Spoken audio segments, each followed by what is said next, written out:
Mimi naitwa Edwin Amos, ni afisa muuguzi kutoka Wizara ya Afya, makao makuu Dodoma, idara inayosimamia huduma za uuguzi na ukunga.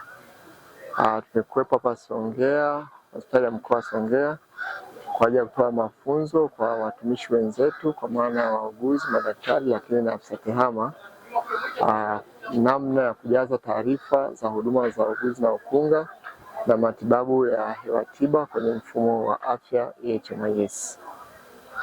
Moja ya maeneo ambayo tumeyapitia ni kuangalia nyenzo mbalimbali za kujaza taarifa za uuguzi na ukunga kwenye mfumo, lakini tumeangalia namna kuandika taarifa mbalimbali za huduma za uuguzi kwenye mfumo, lakini na viashiria ambavyo vinapima huduma za uuguzi na ukunga kwenye mfumo wa afya EHMIS.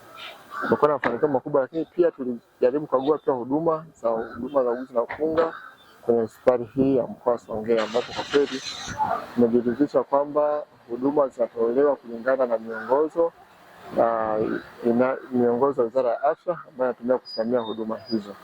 Kwa hiyo tunashukuru sana management kwa kusimamia utoaji wa huduma zote za afya, hususan huduma za uuguzi na ukunga. Asante.